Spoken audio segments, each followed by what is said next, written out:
Dubai, Abu Dhabi और Sharjah जैसी जगहों की चमक धमक, आलिशान आसमान को चूमती इमारतें, टैक्स फ्री इनकम और ग्लैमर से भरी जिंदगी, ये सब वो चीजें हैं जो भारत के साथ साथ दुनिया भर के लाखों लोगों को अपनी तरफ खींचती है।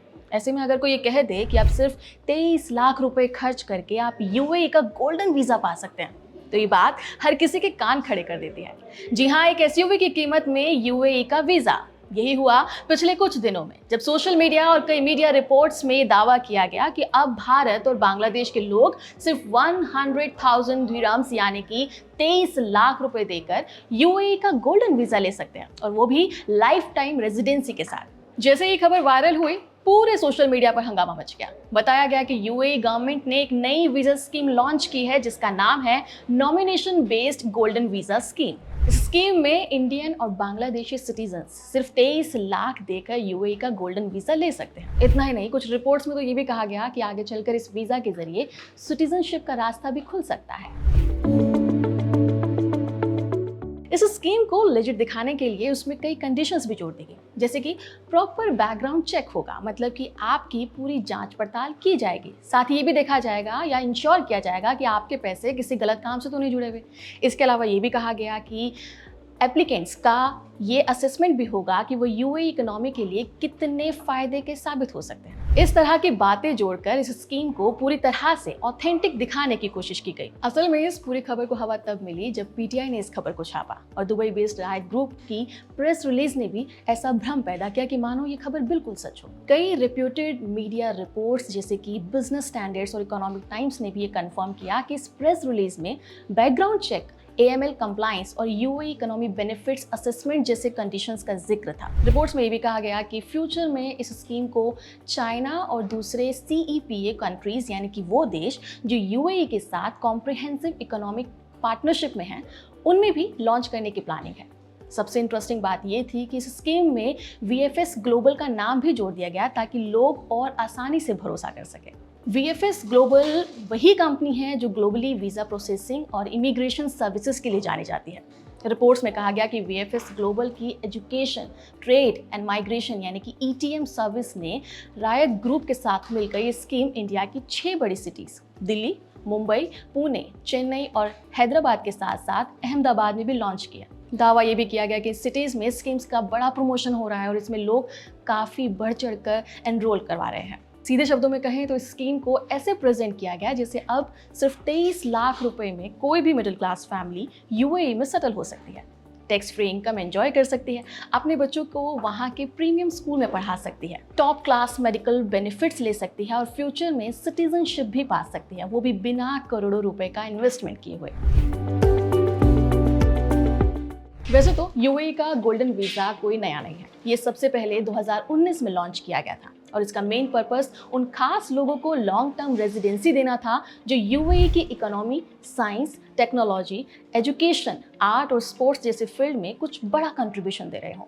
गोल्डन वीज़ा के जरिए आपको 5 से 10 साल तक में यूएई में रहने का लीगल राइट मिलता है और इस पीरियड को बाद में एक्सटेंड भी किया जा सकता है। गोल्डन वीज़ा के कुछ सबसे बड़े फायदे थे, जैसे कि यहाँ की इनकम पूरी तरह से टैक्स फ्री होती, आप अपने पूरी फैमिली को स्पॉन्सर कर सकते थे और यूएई में बिना किसी टेंशन के लंबे समय तक लीगली रह सकते थे। लेकिन गोल्डन वीज़ा पाना इतना आसान भी नहीं था। यूएई गवर्नमेंट ने इसके लिए काफ़ी टफ रूल्स बनाए हैं। आमतौर पर गोल्डन वीज़ा उन्हीं लोगों को मिलता है जिनके पास कम से कम 2 मिलियन दिरहम्स यानी कि करीब 4.5 करोड़ रुपए की प्रॉपर्टी हो, या फिर जो ऐसा बिजनेस चला रहे हो जिससे यूएई की इकोनॉमी को बड़ा फ़ायदा हो सके। इसके अलावा doctors, scientist, artist, innovators, athletes और इंटरनेशनली रिकॉग्नाइज्ड एक्सपर्ट्स को भी ये वीज़ा मिल सकता था। सीधी बात है कि गोल्डन वीज़ा सिर्फ उन्हीं लोगों के लिए है या तो जो फिनेंशियली स्ट्रांग हो या फिर जिन्होंने किसी खास फील्ड में कुछ बड़ा अचीव किया हो। मतलब ये कि वीज़ा आम आदमी के लिए नहीं है, बल्कि हाई क्लास और हाई नेटवर्थ इंडिविजुअल्स के लिए बना है। ऐसे में जब 23 लाख में गोल्डन वीज़ा देने की बात आई तो ये खबर चौंकाने वाली लगी। फिर भी भारत में इसे बड़े लेवल पर शेयर किया गया। कुछ लोगों ने इस खबर पर भरोसा किया तो कई ऐसे भी थे जिन्होंने इस पर सवाल खड़े किए। इस पूरे मामले से पर्दा तब उठा जब 8 जुलाई को यूएई गवर्नमेंट के वीज़ा डिपार्टमेंट यानी कि federal authority for identity, citizenship, custom and port security, जिसे शॉर्ट में ICP कहा जाता है, उसने इस वायरल खबर पर अपना ऑफिशियल बयान जारी किया। आईसीपी ने साफ साफ कहा कि ये जो nomination based golden visa scheme की बातें फैल रही हैं वो पूरी तरह से फेक है। ये भी साफ किया कि यूएई में गोल्डन वीज़ा से जुड़ी सारी एप्लीकेशन और प्रोसेसिंग सिर्फ गवर्नमेंट के ऑफिशियल पोर्टल और स्मार्ट ऐप्स के जरिए होती है। किसी भी कंसल्टेंसी, प्राइवेट एजेंसी या किसी भी थर्ड पार्टी को गोल्डन वीज़ा प्रोसेस करने का या नॉमिनेशन करने का या वीज़ा को अप्रूव करने का कोई राइट नहीं है। सिंपल वर्ड्स में कहा जाए तो गोल्डन वीज़ा के मामले में कोई शॉर्टकट या एजेंट वाला रास्ता नहीं है। आईसीपी ने यह भी चेतावनी दी कि इस तरह की फेक स्कीम्स चलाने वालों के खिलाफ स्ट्रिक्ट लीगल एक्शन लिया जाएगा।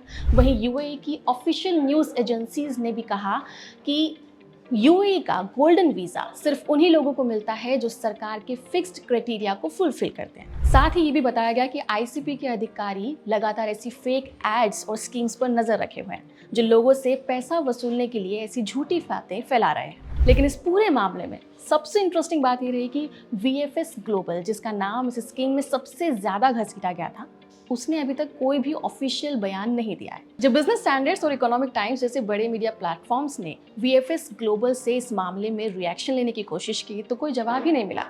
यहाँ तक कि वीएफएस ग्लोबल की ऑफिशियल वेबसाइट और उनके सोशल मीडिया हैंडल्स पर भी इस स्कीम को लेकर कोई इन्फॉर्मेशन अवेलेबल नहीं थी। कई इमिग्रेशन एक्सपर्ट्स ने इस पूरे मामले में अपनी गहरी चिंता जताई है। भारत के इमिग्रेशन लॉयर प्रशांत ने बिजनेस स्टैंडर्ड से कहा कि यूएई जैसे देश में गोल्डन वीज़ा के लिए करोड़ों रुपए की इन्वेस्टमेंट की ज़रूरत होती है। ऐसे में सिर्फ 23 लाख में लाइफ टाइम रेजिडेंसी मिलना मुमकिन ही नहीं था। ऐसी स्कीम्स खासतौर पर भारतीय नागरिकों को निशाना बनाने के लिए की जाती है, क्योंकि भारत में विदेश में बसने का सपना देखने वालों की तादाद काफ़ी बड़ी है। ऐसे मामले में हमेशा सरकारी वेबसाइट्स की जांच करनी चाहिए और किसी भी प्राइवेट एजेंसीज पर आंख बंद करके भरोसा नहीं करना चाहिए।